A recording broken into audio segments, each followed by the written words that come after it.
Hello, everyone, and thanks for joining us at today's webinar.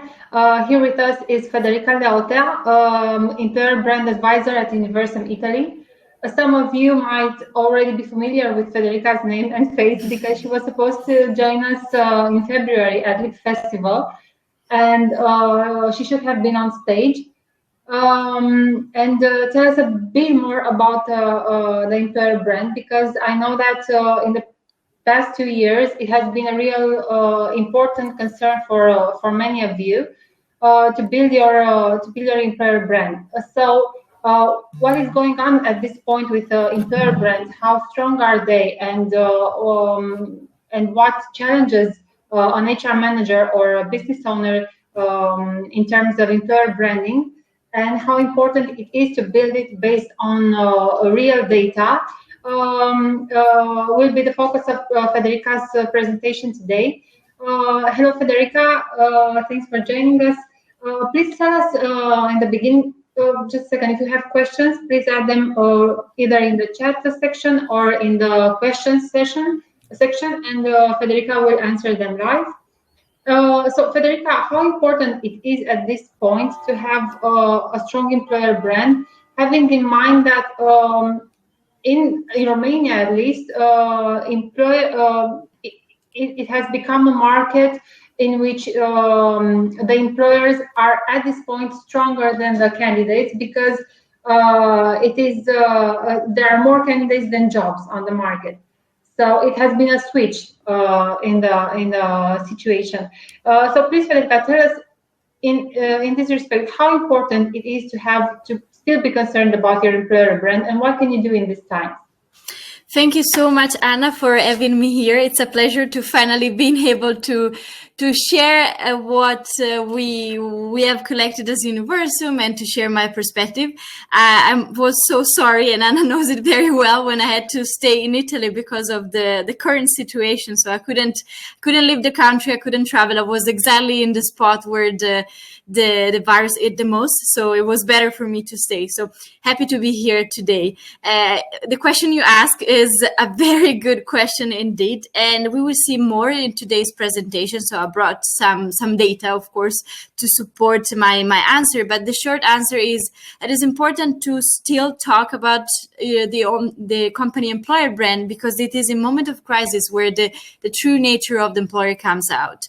And this is not true just for external candidates, but especially for internal people that work at the company. So there are few values that are true, that need to hold true during this period where everything is of course, priorities change, and there are different priorities in people's mind. When it comes to candidates, for sure there are more candidates than job at the moment, but I think one important thing is about critical talent. So I'm sure that as companies, who your right talent, what the right talent for you is, and it's a matter of finding those people out there. And on top of that, critical skills that will help you through the transformation that you're going through are the ones that other company might be after. So it's really a matter to be there and distinctive for the people that you want to attract. I know that was a short answer, but I will have a much longer one during the presentation. Yeah, so I think if you're ready with your presentation, I think you can already start it, and you will pass us through all the points of the employer branding right now. What is going on? What has changed? And what do you foresee will change in the near future? Absolutely. Thank you so much. So let me start. And again, please ask any question you might have throughout the presentation. And Anna, please stop me if questions come up. So the title was The Authenticity of the Employer Brand as a Secret Weapon in Times of Crisis. And you will hear me talking about authenticity more than once today. What is the agenda for the next minutes together? So what's going on? I mean, nothing new, but I wanted to share some data on what both employers and talent, how they are perceiving the current situation, why employer brand is a compass during crisis. So again, to give to your question, Anna, a longer answer, being authentic is imperative, but it's not just that. Also, using insights and using data becomes strategic and becomes, a good way to really respond to this crisis. But let's never forget that an employer brand starts inside out. So really, how do people feel throughout these weeks? Then, of course, if you want to communicate, if you want to be seen, it's important to be where talent is. And last but not least, how do we stay human throughout all of this crisis and throughout all of these weeks? So I will start. I won't take too long on these slides because I'm sure you've heard already about Universum. What I wanted to highlight is that employer brand is at the core of what we do, and we've been doing it for years. And data is at the basis of every activity. So that's why I'm going to overwhelm you with data, but I hope this is going to be interesting and insightful for you. So what is going on? I mean, there's been a strong impact of what we have seen happening, and we know, and of course, that not all the industry have been impacted in the same way. But nevertheless, we think that it's important to keep communicating and keeping faith to the employer brand, no matter the industry in which you are in. So what we did, we asked companies around the globe, what are your main concerns? What are you focusing on? And as I share you what they replied, I would really like to hear from you if this is the same that is going on through your mind. How are the companies managing communication? Did they continue communicating? Did they stop? Will working remotely become the new normal? We'll be working in our living rooms with our children or pets around us become the new normal? How to keep people engaged throughout the crisis. It's not just a matter of, keep working, but also staying engaged. And how do we connect the employer value proposition and keeping the company culture and values strong now that we are all apart and not in the same place? And last but not least, will candidates be reluctant to changing jobs? And of course, when I talk about candidates in this case, I'm thinking about that critical talent that I was mentioning before. We have asked also talent, so of course, not just employer, but also talent, how worried they were about the whole situation and how it will impact their future employment. And this is how they answered. So you see the majority is either worried or very worried. And of course, the ones that are the most worried are definitely those that are right now looking for a job. And again, but you see students, of course, are slightly more worried than those who are currently working. And when it comes for a region split, then you see that it seems like this was collected in March, April 2020. But then, of course, we can see by week how things have changed. But all in all, it seemed that, some region felt they were more worried than others. And we asked them, okay, you're worried, but is your company, is your university handling it well when it comes to communicating? And the positive news, I would say, is that they feel that both employers and university are actually been good at communicating for what they can, of course, say, given the big uncertainty that surrounds the situation. All of this being said, is employer brand still relevant? And the answer, yes, it is. But I wanted to show you data to back this answer up. We've asked companies in what we conduct every year as a survey, is employer branding one of your priorities? And if so, how much of a priority it is. And you see this has been collected at the end of February, so when lockdown started in different countries, and you can see that all the companies, regardless their size, 62% of them says, yes, it's one of our top priorities, 33% says, yes, it's important, and it's just 5% who said it's not important at all. So this is the company perspective. But okay, it's important, but why is it really important? Because it could take a crisis to demonstrate the true colors of your employer brand. And let me share with you this quote, and I like it because it says, your true character or your true values as a company are revealed in the moment in which you need to make choices under pressure. I don't know if you saw that, but yesterday the CEO of Airbnb had to publish a letter speaking to his employees, because they are laying off 25% of the workforce of the entire company, because of course the situation has hit them strongly. And you can see from the way he writes to his employees and what are the ways that they are trying to treat their employees and mitigate the effect of a layoff. You can see that the true character of the company is there. The fact that they care about the people is there, even if they have to lay off and they have to make very hard decisions. So the greater the pressure, the deeper the revelation, and the truer the choice to the character essential nature. So really, yes. Anna? Just a quick question, because it's really interesting that you place this example here.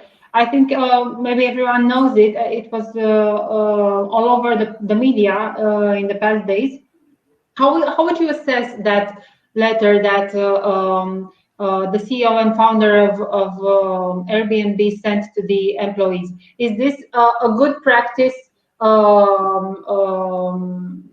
by the book letter, or how would you assess it? I would say that it's a very good practice. Just to give an example of what is not a good practice, Gordon Ramsay, the chef, basically wrote a letter saying, "Don't worry, guys, it's gonna be fine. We will all be fine, and we will be all together through this." And then they fired people. So that's an example of what you should not do. But what the CEO of Airbnb did, it was completely transparent in the reason why we're letting off people. It's not just because we're losing money, full stop, but he gave a long answer, and then he shared it also externally. This says a lot about the fact that, he says what he does, and he means what he says. So he gave an answer. He was completely transparent, and on top of that, he said at the very end, he said something like, "Guys, it's not your fault. We are not letting you go because you're not good enough, but because the situation obliges us to do." And they are giving people, a lot of tools to really find a new job, being, advice and tips on how to write their CV, or really channels that they can use to get in touch with new employers. And also they're leaving the laptops to the people. They are still paying the insurance wherever they can, or they're still paying the salary for a few weeks from now. So it's a tough moment. It's a tough decision to take, but he says, we are a lot about belonging, about people, and this is the way we try to show this. Another example is the Marriott CEO. I'm sure you've seen the video. It became very popular. He was almost crying when he was talking. And you can see there where there's empathy, where there's a truth, that it's not easy, but if it's handled in the right way with the right words, then really it stays true with what the company wants to be and wants to be perceived as. I hope that answered your question. Thank you so much, because I'm sure that a lot of HR managers and business owners are really concerned right now that if they come to the point where they have to make layoffs, how do they communicate these layoffs without impacting, first of all, without impacting negatively the employees, and afterwards their employer brand, because it is a very difficult and delicate time. So you should deal it with a lot of care. Absolutely. Another thing that employers in the US are doing, for example, is keeping paying benefits to their employees. So that the idea is that as long as we can, we're going to keep paying, health insurance or other benefits, because the idea is we hope that things get back to normal and we can hire you back. Because, if they've been hired in the first place, it means that those are the people they want to keep at the company. But then, of course, they need to let them off because the situation is very tough at the moment. Another thing that you might have seen, Lyft, which is a similar business model to Uber, and Trivago, which is a company in the online travel industry, they have been saying out loud out there, we have great people, please get in touch with us and give them a job, which is something that you wouldn't do in normal time. You wouldn't ask other companies to hire your people, but it shows that you care about the people and less about, the competition in this sense, because they're like, okay, we know that these are good people, we want someone else to really come forward and interview them, because we know the value of the people themselves. So really putting the people at the center. That's, it's simple. It's not that easy then in practice, but that's the key, I would say. Staying human, as we said before. Mm-hmm. Okay, thank you so much for answering the question. Thank you. And I have another reason why, because the fundamentals of an authentic employer brand are care and respect. And this goes very well hand in hand with what we were saying before. The respect should be there. That's the basic. And I wanted to show this word cloud. And while I show it to you, I really want you to think as well about how you would have answered to this question. We have asked employer brand leaders across the globe, what 3 words would you like to be remembered for in terms of how you handled the crisis? So 6 months from now, 18 months from now, if you ask people, okay, how did your employer handle it? What word would you want to hear from them? And the truth is, as you can see, that the majority of people, regardless of where they were in the world, they said caring. We want people to think that we cared about them during this, about their safety. We were supportive, we were there communicating, and they want to be proud of the company. So really, this is what they want to feel. And of course, there are companies that can make big donations, companies that can really have a big impact on this. Think about the pharma company, but that doesn't matter. I mean, as long as the company was true and honest and really showed that they care for what they were their resources, this is going to be remembered. And if you think about it, employer branding is about being in tune, being very close to people, listen to them, and being focused not just on the immediate effect of your action, but also the long-term action. So you can imagine, you can understand how far the action that you are taking at the moment will have in terms of effects. So I was very global right now, but let's go back to Romania. And what I like of working with eJobs is that they have a very local eye, but at the same time having the data that helps us to understand, okay, what's happening in Romania, especially compared to other countries. So let me show a bit about what talent, both young and professionals, so students and professionals, what is top of their mind and what is going to be even more top of their mind. They want to carry on growing. And if you think about it, as a company, today even more, it is essential to offer consistent learning opportunities, which doesn't essentially mean always formal training, but also the opportunity to be exposed to new projects, to really be engaged with what the company does. There was a study and it says, no matter where you work, if you work from the office or from home, as long as you are engaged in what you do and you are given the possibility to really have an impact, then you are motivated. And again, this is the data from the survey we conducted at the beginning of this year in Romania. And you can see that actually more for the female target than the male target, professional training and development is one of the top priorities. So half of them says, yes, this is what I want from an employer. But again, growing and learning can happen from very different sources. And there are some people that are actually saying maybe in the future we will have, teams working cross-function or even across different companies, because this is the way we can really leverage their competencies and skills.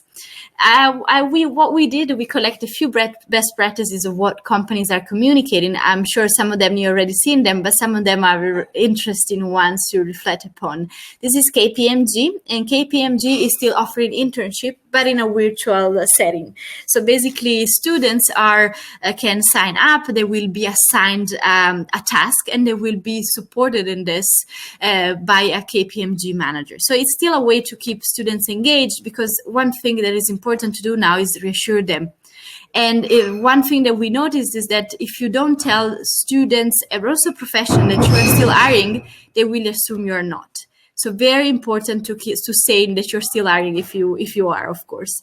And then on the right, you see how KPMG in the UK is giving this opportunity to children 13 to 18. I mean, not the children anymore, but young guys from 13 to 18 years old to sign up and have a free class on coding, which is a good way also, to support working parents that need to keep their kids busy. But again, this is also a good way for them to be seen and perceived as an employer that cares not just about its employees and about the profit, of course. This is another example. This is more STEM focused, female in STEM, which we know it's a tricky target, a difficult target for many organizations. And here they're giving an opportunity to these young ladies to hear from people in the business what it is like to work there, and giving also them skills. So there's also this giving back that we have seen happening a lot. So even companies that are not currently hiring, they are still, giving guidance guidance or giving advice to candidates or to people out there, even if they have a job, about career, how to write a CV, which might be, might seem something that they should have learned by now, but it's always good to remind them how. This is another example from McKinsey, and what they told us is that it was supposed to be a one-day event in person. Then, of course, things changed, and the way they adapted it, they divided in different sections. And what they said, in this way, it's easier to have people participating because, you can imagine how difficult it is to stay in front of the computer for one entire day. But what I like about this is how they tell you, okay, first day you will gain insight on how we work. Second day you will learn a skill. You will learn about resilience. We will tell you more about how you can build your resilience. And last but not least, you will meet someone that has your same background, so someone you can somehow see yourself in, that will tell you more about the experience. And what we've heard from companies that in these virtual events, they have, and I will like also to hear from you if you would agree, that usually the participants are, especially the youngest ones that are home and are not at university, they are more likely to interact because of course they can chat, and chatting is easier than raising your hand in a full room. And also at the same time, there are more people that actually join because of course, it's easier to say, okay, I will join and listen in, and if I don't like it, I will leave, rather than enter in a room and then be like, okay, I don't like this that much, I will leave. So it's very different, and they have noticed it much more participation. Another example, because of course I can imagine many of you, maybe they have the internship coming up soon. What do we do? Shall we cancel them? Shall we keep them? What Unilever did, they basically sent, this is India, but they did it also in other countries. They shipped the computer over, and they basically onboarded the people from afar virtually, and it worked well. Again, going back to what Romanian talent is looking for even more so, as I was mentioning, it's not just about a matter of growing and learning, but also being recognized for my personal impact. And you see how opportunity to make a personal impact is something that both female and male really care about, and is actually something that the recognition of the performance, so the fact that I'm recognized for what I bring, of course, becomes more important as I enter the job world. And on this topic, few examples. I don't know if you're familiar with this. It's a blog. It's called Game Plane A. And it's from the Adidas group. So Reebok is part of the group. And I will really highly recommend you to read it, because I think they've a fantastic approach in giving career advice, of course, starting with the metaphor of sport, which is beautiful and super spot on. But at the same time, while they give you advice on your career, they also tell you a bit about the culture of the company. And of course, talking about purpose, they talk a lot about, driving change, how you can find purpose at home and work. Because I don't know if it was the same for you, but for me at the beginning of this, when I realized, I'm not clearly an essential worker, but I needed to find again my purpose to, make sure that with my work, I'm somehow, being of any kind of help. And the answer that I gave myself is, by matching employers and candidates, helping employers to be 100% clear about who they are and who they want to attract. That's my way of having, happier employees and happier employers on the other side. Another example, this is a bit more on the fun side. This is Marc Jacobs. And again, this is a bit recognizing your employees by giving them space on your channels. This is Marc Jacobs on LinkedIn. And the way they have asked their employees to share the work from home was, of course, with Marc Jacobs outfits. And it's nice how many employees actually were up to the challenge and shared the pictures from their work from home stations. And then again, of course, thanking your employees. We've seen many examples. Pfizer or Unilever thanking the people that are still, in the production lines, making sure that things are happening. This is another example from Facebook, and they are not the only ones, but many other companies have organized hackathon, for example, which is a good way also to keep people engaged, but at the same time do something good.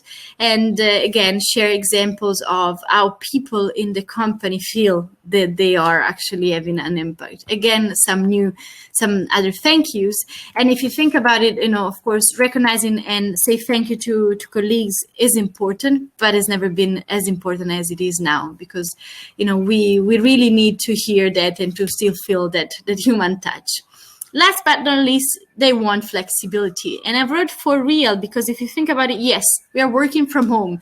That's what we have always wanted. But just to give you an idea, from 2016, there's been a 78% increase in job posts on LinkedIn that mention work flexibility.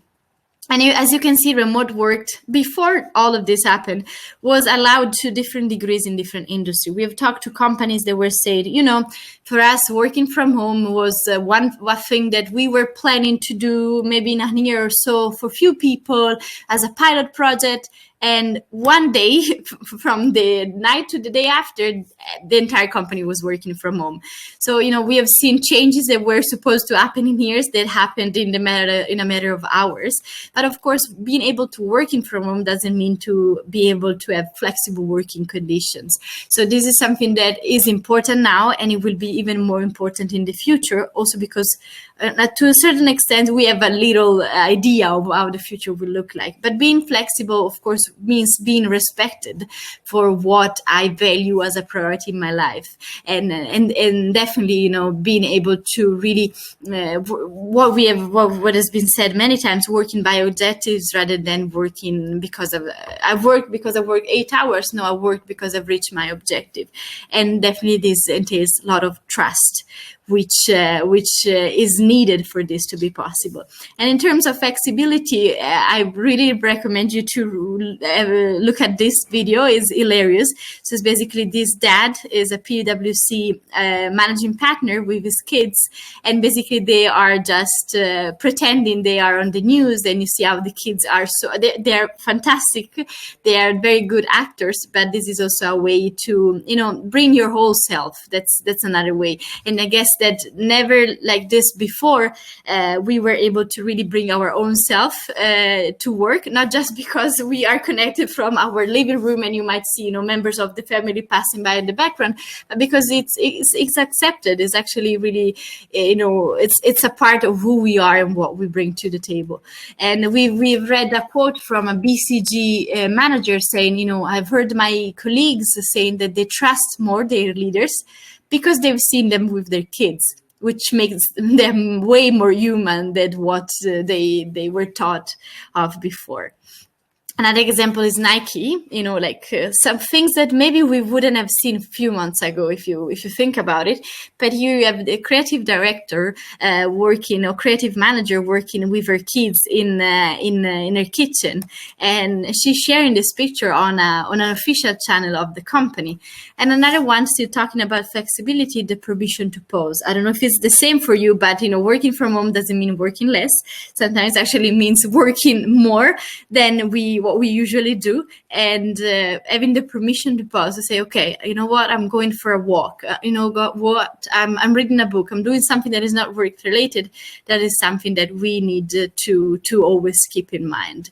And of course, we talked about three main things. So the first one was keep growing. Second one was having an impact and being recognized for even the small impact that I have on the job. Third one was flexibility for real. And one thing that is important to keep in mind is that these three things need to be, in a way, are expected throughout the whole journey.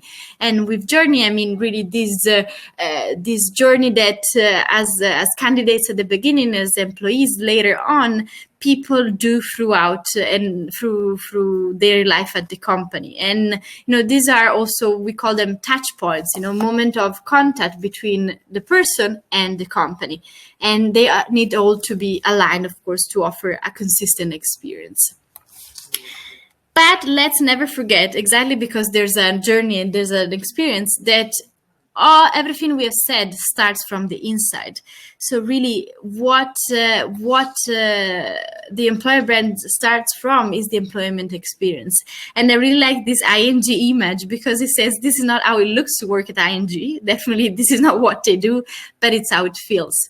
And it's a lot about feeling. And again, if you think about what you really like about the company you work for, what you're really proud of when you talk about the company to candidates or to friends and family, that's the starting point. And it has to be true for it to be then shared externally. And of course, stop me if there are any questions. I will keep going.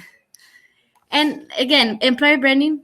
We don't have questions at this point, but I will make sure that I'll interrupt you briefly if we have some. Absolutely, feel free. And again, employer branding starts with employee engagement. And as you can imagine, being engaged in these times in which there's a lot of uncertainties, where we have few certainties again about what the future is going to look like, is tough. Let me show you this data. This is a bit of vintage data, let's say, because it's from 2008. Why 2008? Because, of course, it's the last recession we have been through. Of course, it was different. It started from the financial world. It expanded from the US throughout the world. But what is interesting here, this percentage you see is the number of companies, the percentage of companies that says we've seen a decline in employee engagement. And you see how this decline had a long-term effect. So as you can see, it took 2 years. So October 2008, the crisis starts. It was the end of 2010 when the level of employee engagement got back to normal. So really, it's important to act now, because otherwise, not acting now, not making sure that people are engaged, will have long-lasting effect. And when we ask company, and again, these are the results of the survey we have conducted March, April 2020, so basically a few weeks ago, we asked companies, okay, how are you keeping your workforce that is remote, of course, now in many cases, engaged? And they say, but even those companies that just don't have a corporate reality, but also, factories or where the people are still working, first thing they did, sharing tips and advice. And I'm sure many of you did. Okay, how to work from home, what you should do, tips. And I must say that, the first tip is to say, don't work from the kitchen table. I'm actually working from the kitchen table. So I've not been very good at following that tips and that advices. But again, virtual team activities. And we see also many companies sharing the example. I've seen a post from Netflix on Instagram where the entire Spanish team was dressed in different colors. So really simple thing that can keep the team engaged, more flexible hours and ways of working, internal campaigns, mental health support was another thing, or also town halls, companies that have told us, our CEO used to communicate to the entire company twice per year or even once for Christmas.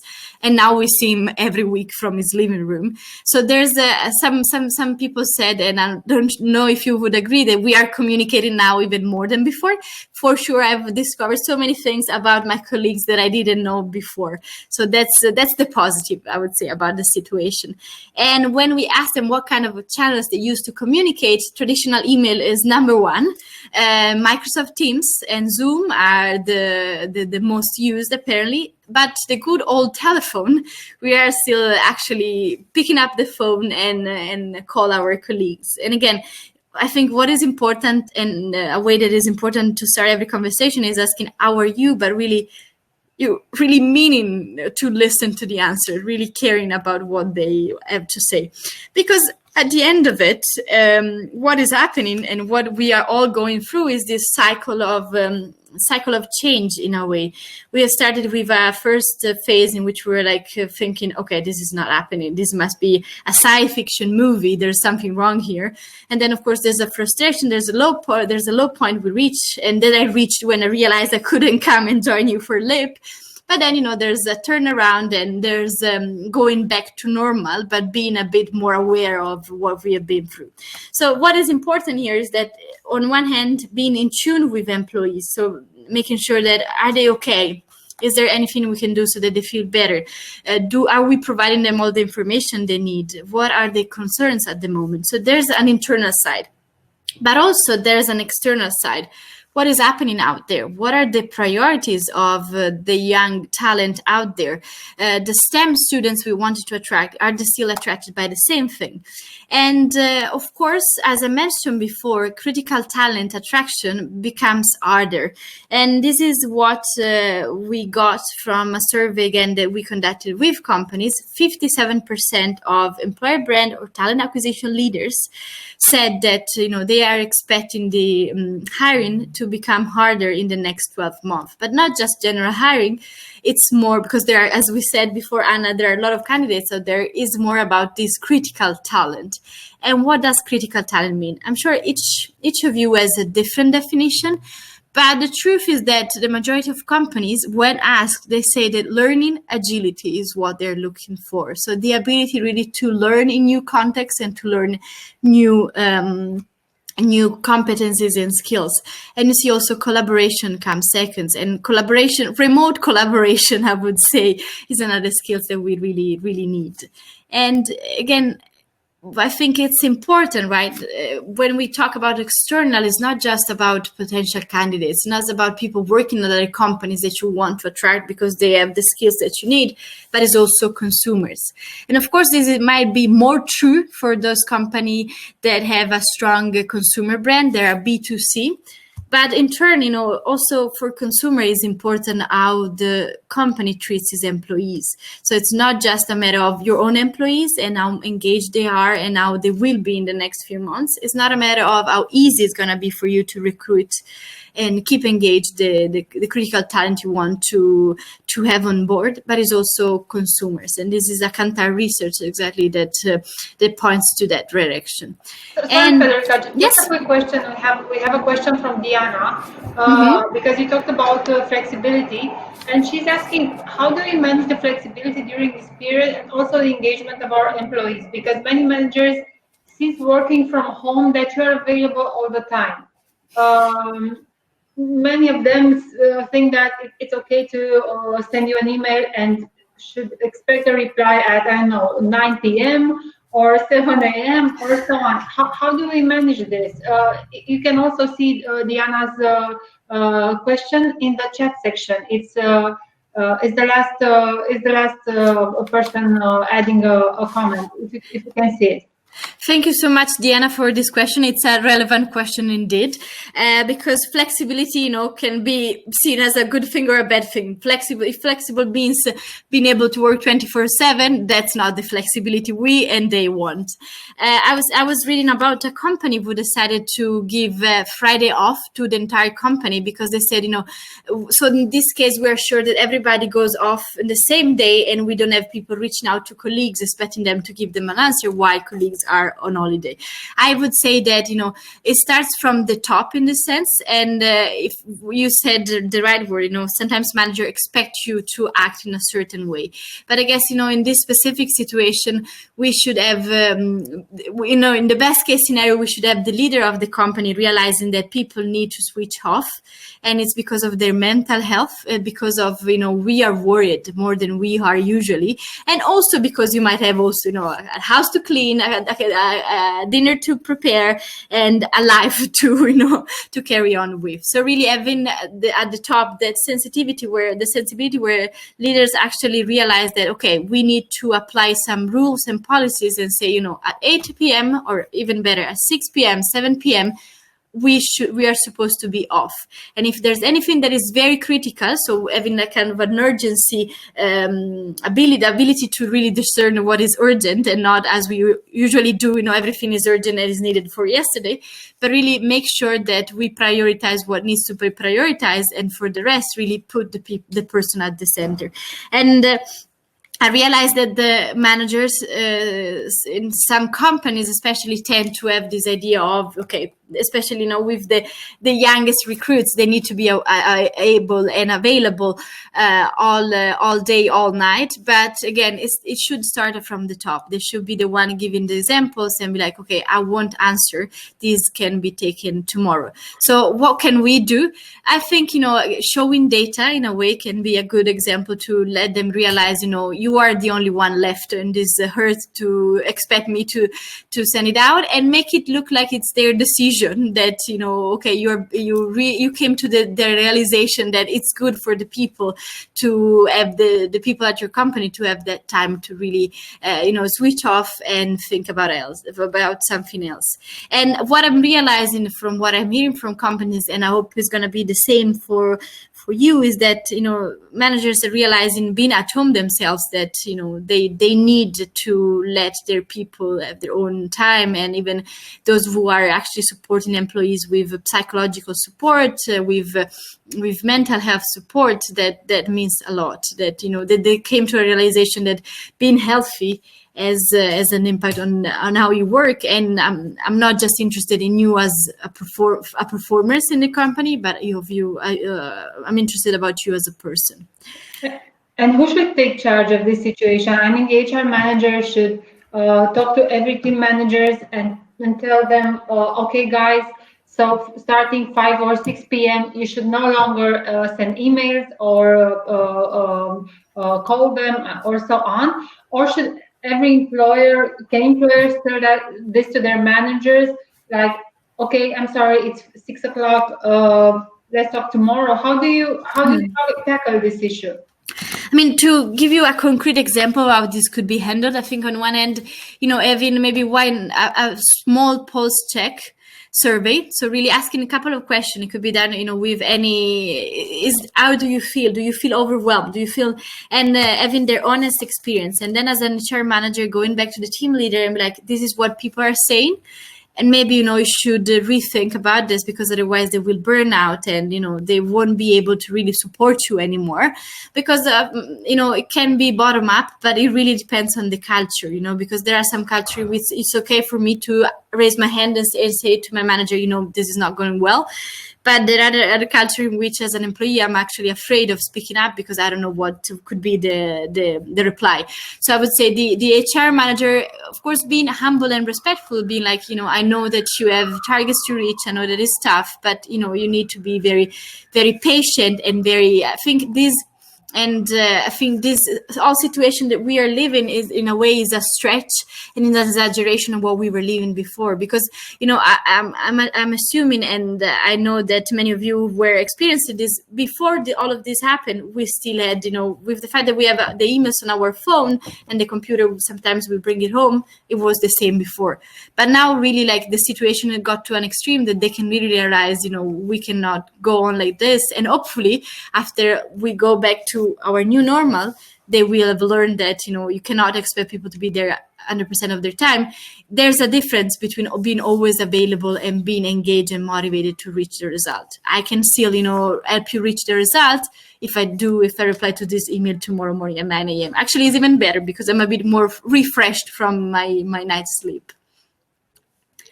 Hope it did help. But we can talk about this for another hour. So happy to discuss it again. Yes, thanks, Federica, for the answer. Thank you. I mean, the last part that I want to introduce is about channels, in the sense that, of course, many companies have been asking us, okay, shall I keep communicating? Shall I keep, sharing on channels, or the channels that I have available? And the answer is yes, because if there's silence will let people to start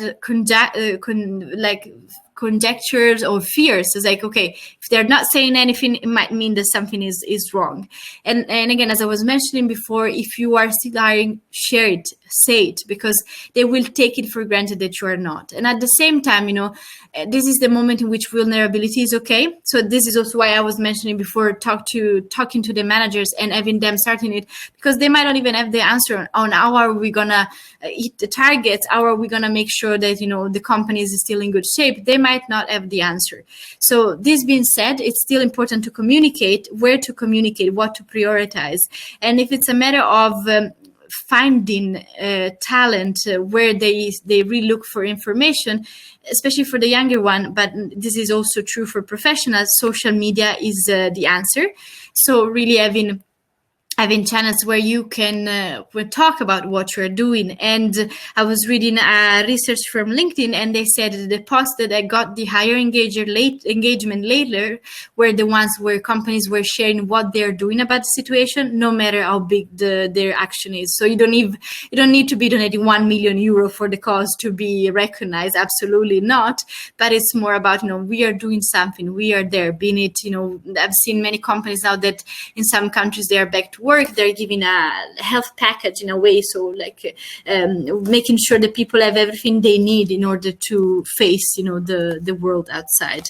And instead, this is what we ask when we ask companies, and we ask them, okay, which channels are you using? And definitely they are investing in social networks and employee referrals. So really, if you think about it, your employees are also the biggest source of new people you want to attract. And of course, when you look at this, there's the two first channels are digital. So it's social media and online job boards, because they're still the place where they will look for jobs. And actually in Romania, way more than in other countries, job boards are there in the map. But then when you look at the blue ones, the ones that are in person, then of course these are not there anymore because we cannot meet them in person. But at the same time, there are ways in which you can keep that engagement by hosting a virtual event. I know we have very few minutes left, but I really have a few slides to share. This is about how companies are keeping connect with students. And what is interesting, with candidates in general, is that they're using their normal video conferencing tool. So simplicity is the way. They don't go for very complicated systems. I have really few slides left. This is very crowded with data, but this is the Edelman Trust Barometer. And basically what it's saying is that employees trust more their employer than the government and the media. And this was before all the situation happened. So as employers, as HR manager, as business owners, you have a huge responsibility in being there. No pressure, but you have the responsibility to be there for your people, to reassure them, because they trust you more than they trust the government. And they also think that through you, through their employers, they can shape the future of society. So again, they want to be given, as we were mentioning before, this opportunity to have an impact. How do we stay human? This is the big question. And what you say, what you do now matters more than ever, as we saw as long-lasting impact. This is, I'm sure you've heard this, but this is true today more than ever. People will forget what you said, will forget what you did, but people will never forget how you made them feel. So all your words, all your action will have an impact on how people feel. Will they be proud? Will they feel reassured by what you say them, what are the action you're taking? So a crisis like this, in a way, doesn't change the identity of the company. It actually reveals what's the true identity of the company, what's the true culture, for the better or for the worst.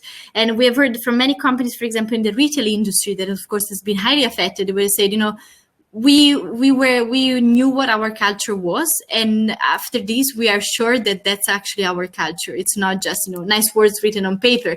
We think that being friendly and caring for each other is part of our culture, and throughout this crisis we have seen how people would care about each other and were friendly to each other. And again, admitting you don't have an answer, no matter if you're the top leader of the company or if you're a manager of a team, is okay. Vulnerability is okay. It's more rewarding to say, I'll be honest, I don't know the answer, rather than, trying to come up with a solution, just not to admit. What now? This is the last slide, I promise. This is a moment of truth for your employer brand. So, okay, this is the reality. Be pragmatic, be calm, be honest. When talking, and this is not a big question, okay, what tone of voice shall I use? Being humble, clear, caring, with a colloquial tone. Being human, not being afraid of being vulnerable. Positivity breeds positivity. Really, let's look at what is positive out of this. And I'm sure there are some positive all over. There's more collaboration, I've heard. We are collaborating more across function. Say what you mean and mean what you say. And do what you say, and this is the example of the CEO of Airbnb we were mentioning before. Let your purpose, vision, employer value proposition, and desired culture be your compass. So it's something that you are, that is in you, nothing to be invented. Leverage employees, partner, customers to share real life stories. So, it's when there's a real life story, when we hear from people, even if there's a struggle, we can all relate to that more than, a glossy ad from the company. Stay closely connected to communication, PR, and brand teams. It's, you are all communicating the company. So now more than ever, it's good to be aligned and to make sure that the image that you portray is true and is realistic. And last but not least, there's a lot of uncertainty, and keeping faith to your employer brand and keeping the promise, because if you think about it, your employer brand are the promises you make to the people you have at the company and to the people that will join the company. So keeping faith to those promises is a way to really make sure that the people will still choose you, both those who are with you now and those you want to hire in the future, maybe not now. So this is it for me. I know that it's a bit of I'm going a bit out of time, but let me just stop sharing so that I can see. It was a real nice presentation, Federica, with a really good vibe and with a lot of data that I think are very, very useful for everyone, especially during this period.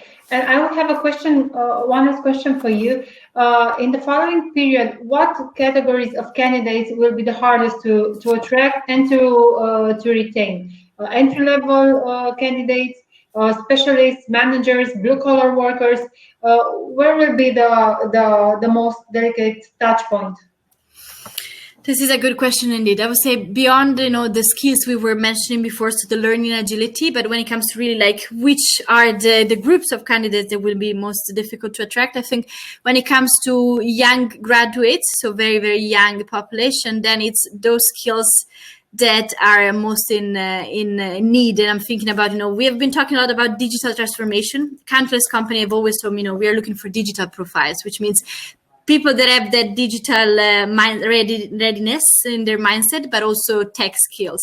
And of course, those are the ones that will be in most demand as companies try to digitalize more and more. Think about all the companies that had shops and now they're relying on the e-commerce side. And then it was also a matter of thinking about supply chain. In this very moment, supply chain needs to be secured.